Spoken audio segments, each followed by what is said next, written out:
خود چاہے ایک وقت کھانا کھائیں لیکن اپنے بچے کے لیے اس کے بستے میں کتابیں پوری ہونی چاہیے.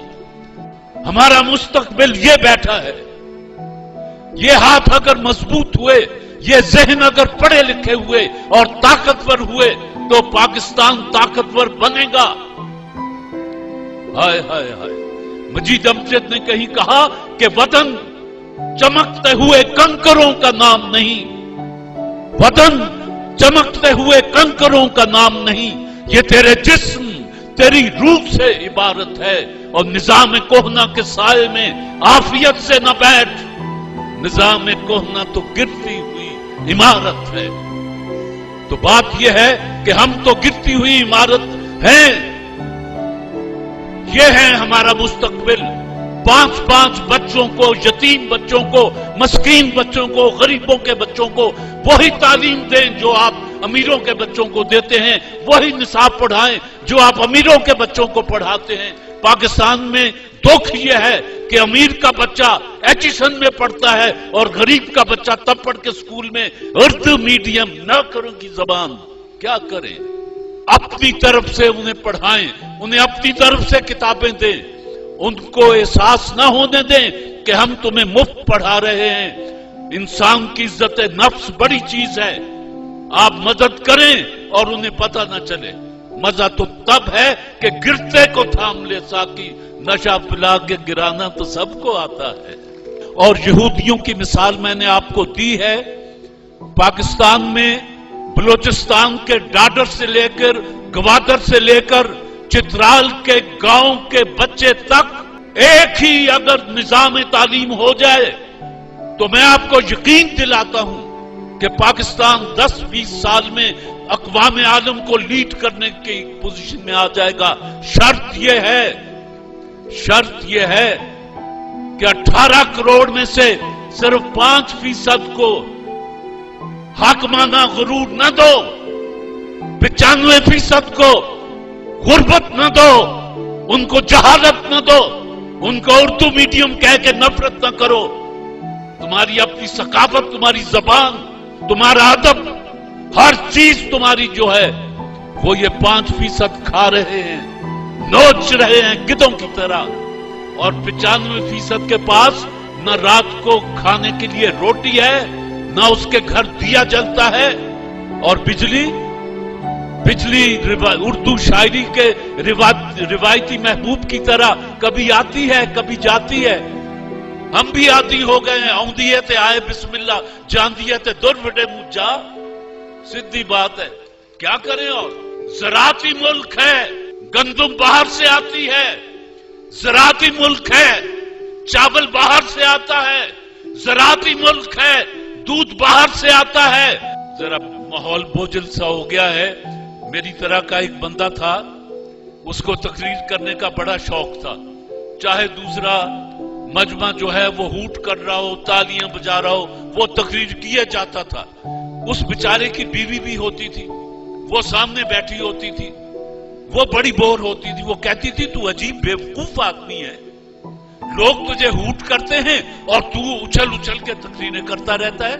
اس نے کہا نہیں، لوگ تو خوش ہوتے ہیں، میری باتوں پہ خوش ہو کے تالیاں بجاتے ہیں، ناچتے ہیں. کہنے لگی نہیں، وہ تجھے ہوٹ کرتے ہیں پاگل. دونوں نے سر جوڑ کے دونوں بیٹھ گئے کہ کیا کریں. اس نے کہا کہ ایک بات ہے، میں سامنے کرسی پہ بیٹھ جایا کروں گی. بیوی جو تھی بیچاری قسمت کی ماری، اس نے کہا تقریروں سے تو نے ہٹنا نہیں، میں سامنے بیٹھ جایا کروں گی. جب تو پٹڑی سے اترنے لگے گا میں یوں کر کے فلائنگ کس کر دیا کروں گی، تو سمجھ لینا کہ تو پٹڑی سے اتر گیا ہے، تقریر بند کر دینا. اس نے کہا یہ ٹھیک ہے. اب وہ بیٹھی، یہ پٹڑی سے اترا، اس نے یوں کر کے کیا، اس نے تقریر بند کر دی. دوست 2-3 تھے، انہوں نے کہا یار تو عجیب پاگل آدمی ہے، تیری بیوی خوش ہو کے یوں کر کے کرتی ہے، تو تقریر بند کر دیتا ہے. اس نے کہا نہ، میں پنڈوں نہیں آیا، مینوں بیوقوف نہ سمجھو. اس نے کہا بات کیا ہے؟ کہنے لگا کس کے سپیلنگ کیا ہوتے ہیں؟ KISS. اس نے کہا کیا بنتا ہے انگریزی میں؟ Keep it short, stupid.